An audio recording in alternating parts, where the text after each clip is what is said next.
Hello दोस्तों, स्वागत है आप सभी का कॉमिक्स अनलिमिटेड के एक नए वीडियो में। तो दोस्तों, आज मैं आपके लिए लेकर आया हूँ मनोज पब्लिकेशन की एक शानदार कॉमिक्स हवलदार बहादुर और डाकुओं के गिरोह का पार्ट 2।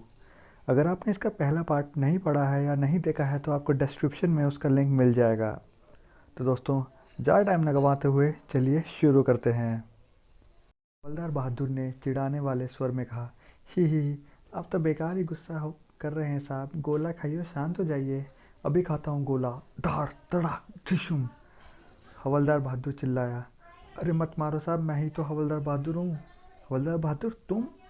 हाँ साहब, हमने यह हुलिया बदल कर डाकू का पता लगाया है, लेकिन आपने तो मार मार कर हमारा हुलिया ही बिगाड़ दिया है।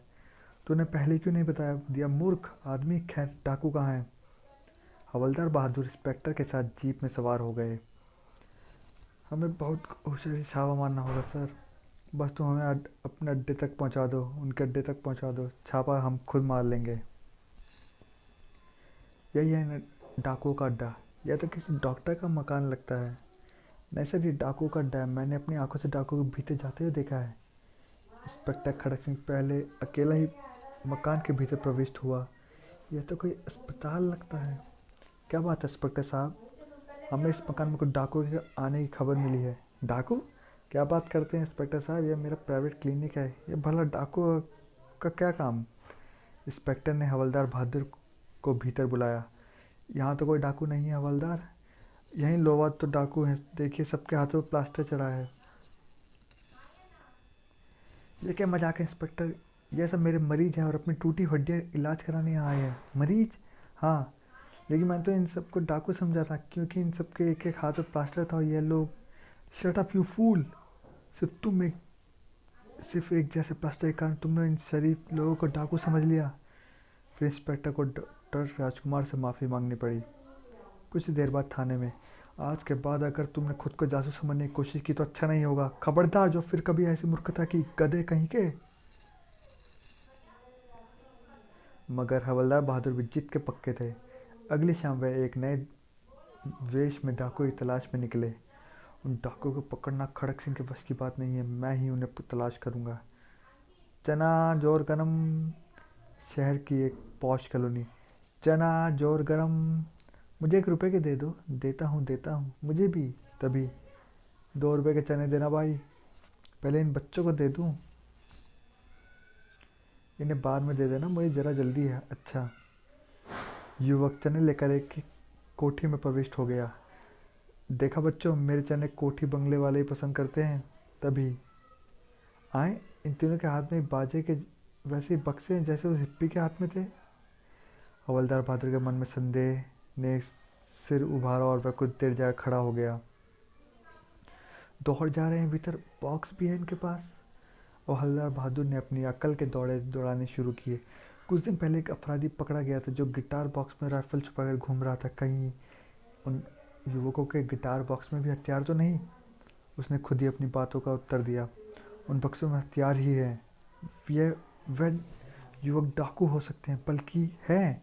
उनके डिब्बे पर छापा मारना चाहिए। हवलदार बहादुर एक बार फिर उस कोठी के सामने से गुजरे। इस कोठी का नंबर B55 है। अब इंस्पेक्टर खड़क सिंह को फ़ोन करना चाहिए, लेकिन अगर मैंने अपना नाम बताया तो इंस्पेक्टर मेरी बात का विश्वास नहीं करेगा। कुछ और चक्कर चलाना होगा। फिर उसके मस्तिष्क में तरकीब आ गई। हेलो इंस्पेक्टर साहब, देखिए मैं शिवनगर की B55 कोठी से बोल रहा हूँ। हमारे यहाँ कुछ डाकू घुस आए हैं। डाकू? हाँ डाकू, जल्दी पुलिस फोर्स भेजिए।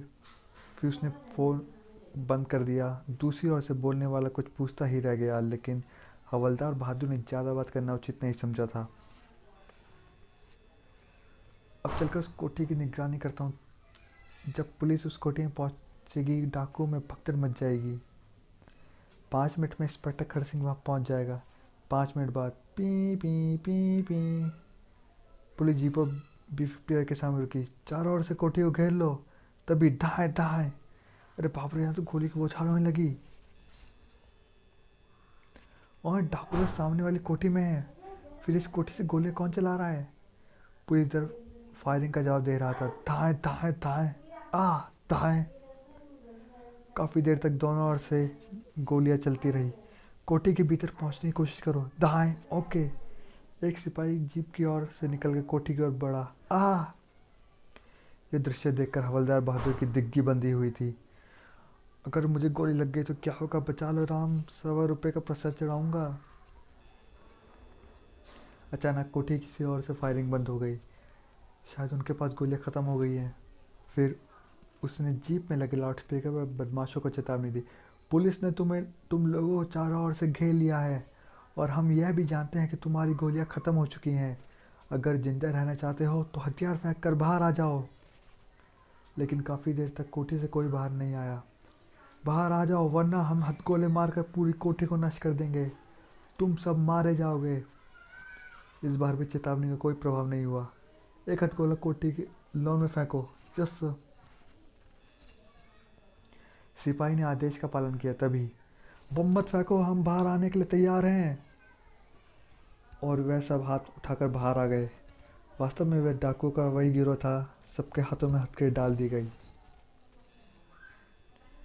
हवलदार बहादुर सोच रहे थे, अजीब बात है, मैं तो इन गिटार वाले युवकों को डाकू समझ रहा था जो कोठी नंबर B51 के भीतर गए थे। मुझे क्या पता था असली डाकू उनके सामने वाली कोठी में छुपे हुए हैं। क्यों सर, आखिर पकड़ा दिया ना मैंने डाकुओं को। कौन है बे तू?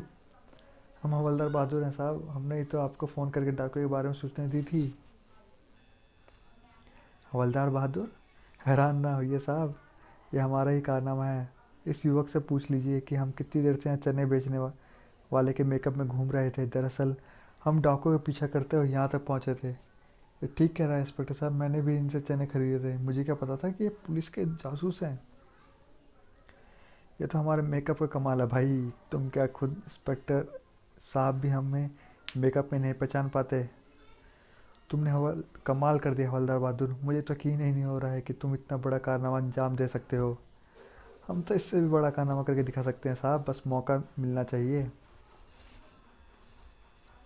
लेकिन तुम्हें फ़ोन पर अपना नाम क्यों नहीं बताया था? और हाँ, फ़ोन पर तो कहा गया था कि डाकू B55 नंबर की कोठी में घुसे हैं, लेकिन डाकू तो उसके सामने वाली कोठी B70 में थे। घर में मैंने कोठी का नंबर गलत देख लिया था साहब। और आपका नाम इसलिए नहीं बताया, अपना नाम इसलिए नहीं बताया था क्योंकि कल वाली घटना के बाद आपने मेरा विश्वास करना छोड़ दिया था। खैर, अब तो आप कहेंगे मुझे गधा नहीं कहेंगे। आप मुझे गधा नहीं कहेंगे। नहीं कहूँगा। पूछताछ करने पर स्थानीय निवासियों ने बताया कि B70 कोठी 4 दिन पहले ही इन लोगों ने किराए पर ली थी। पाठकों, भला मैं इंस्पेक्टर को क्यों बताऊं कि ये डाकू मेरी चालाकी के कारण नहीं बल्कि मेरी मूर्खता के कारण पकड़े गए हैं।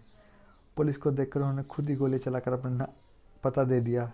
नाम हुआ हवलदार बहादुर का। शायद इसलिए कहते हैं खुदा मेहरबान तो गधा पहलवान। अच्छा, फिर मिलेंगे। समाप्त। तो दोस्तों, यह थी हवलदार बहादुर और डाकू के गिरोह का अंतिम पार्ट। और यहाँ पर एक कॉमिक समाप्त होती है। तो दोस्तों, मुझे उम्मीद है आपको ये कॉमिक्स अब तक काफ़ी पसंद आई होगी। अगर पसंद आई है तो कमेंट सेक्शन में मुझे ज़रूर बताइएगा। और हाँ, एक लाइक तो बनता है और चैनल को सब्सक्राइब करना बिल्कुल ना भूलिएगा। तो दोस्तों, मिलते हैं एक नए वीडियो में। तब तक के लिए टेक केयर।